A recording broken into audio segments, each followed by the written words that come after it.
What's up, everybody? It's Chris from One Take, and today I want to go over how all of us can make some money in the stock market. What?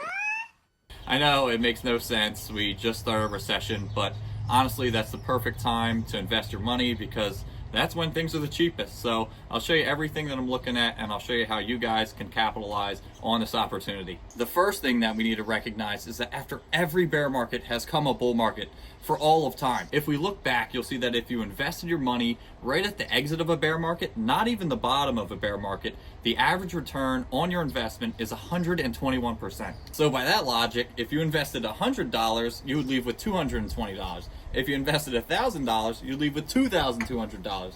If you invested $10,000, you'd leave with $22,000, and so on. You get my gist. So as you can see, these are just crazy returns on investment that you can't normally get in the stock market. I mean, back in the past, a good year in the stock market was when you made 7%. So now that you know that this is a prime opportunity to make some money, how does this even make sense? Like, why would some companies sell all their stocks and pretty much just give them to you for cheap? Well, that's easy, because during recessions or bear markets, we'll see that money becomes really tight for you and me, but also big corporations. And we've seen the toll on big corporations in recent earnings and layoffs. We've even seen this in Walmart's recent earnings where they missed it because inflation is causing decreased consumer spending and causing them to not make enough revenue. This in turn causes Walmart to sell these assets from the stock market even though they find them valuable because they need the cash in hand to pay for employees, for stocking, and things like that. And what this does is allow us retail investors to buy our favorite stocks for cheap. Lol, suckers. So what's my advice to you guys then? How can you capitalize on this opportunity? Well, by smashing that subscribe button. Gotcha, guys.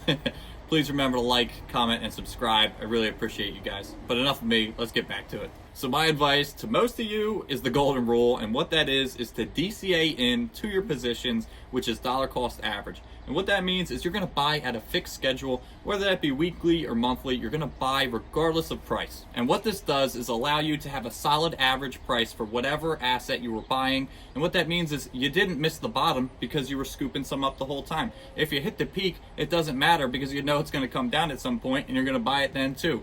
So ultimately, you're really looking 5 to 10 years down the road, but it ultimately plays out pretty well for all of us. So now that you know how I recommend you guys invest, I want to be transparent with you. I'm looking for better entries. I'm really actually holding my money because, well, you can't play a playa, and also I might just be stupid.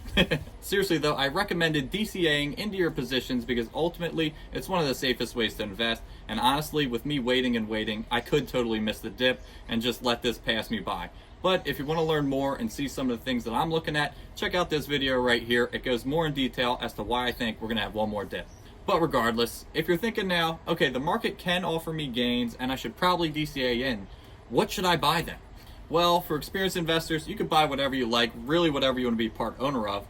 But for somebody who's just trying to learn, I would recommend SPY or SPX because these are general market indicators, and what they do is just trend with the market. It's really awesome, and ultimately they have a lot of downside protection. Some other opportunities that I'm looking at would be Disney and Uber. This is the first time that Uber has ever made a profit since their inception, and honestly, I really think that delivery services are just now starting. Like, couldn't you imagine Uber Eats growing to the point where you would just order all your groceries and have it delivered in like an hour?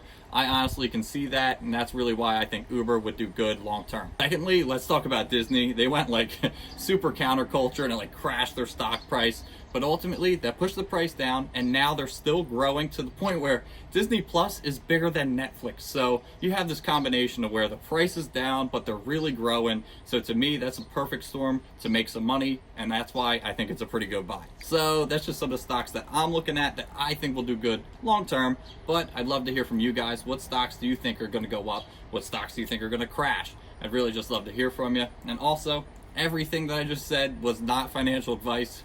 It never was, and it never will be. But now we got to talk about crypto. What cryptos are going to perform well on their way out of a recession? Well, if you know, you know. I love Doge. That's my favorite crypto, and honestly, it's done very well for me. I got it around a penny a little bit before that, and now we're sitting around 7 cents. It even went up to like 76 cents at one point. So I honestly think there's a ton of potential with it. I watch it grow all the time. So to me, that's one of the really good buys. But also, you got to go with the big two, big three, whatever. so Bitcoin and Ethereum as well. I really don't think you can go wrong with Bitcoin or Ethereum, especially when, you know, Bitcoin's like low 20,000s, Ethereum's like 1,500.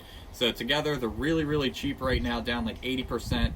Granted, you got to realize crypto's a lot more risky than just regular investments. You can lose you can lose your shirt in that. So just be extra careful if you do end up investing in crypto. So that was some of the things that I recommend you buy.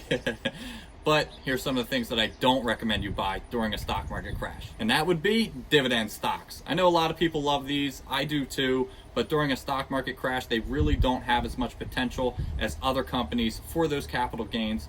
Instead, they really just grow a little bit for capital gains, but also give you that dividend, which really is like, let's just look at AT&T, 7.6%. And right now we have 8.5% inflation. So you're actually losing money just holding on to AT&T. So to me, stay away from dividend stocks during a crash because you could get much more bang for your buck from other companies. What you do instead is buy something like SPY now and let that ride out of the recession, give you around 30, 40, I don't even know what percentage of return, but to give you something substantial, you take that, throw that on dividend stocks, and now you're rocking around with carefree money. So all in all, I really think this is a great opportunity for me, you, all of us to make some money in the stock market. This really doesn't happen that often. It happens around 1 in every 8 years. So be fortunate, and I really hope that all of you can take advantage of this opportunity. I know this could be treacherous for some of us, but if you have any questions at all, feel free to just post those in the comments below, and I'll do my best to respond to all of you. I really want to make this the best ride we can. And as always, it's been really great talking to you guys. Thanks so much for watching. Remember to please like, comment, and subscribe. I can't wait to see you guys in the next one.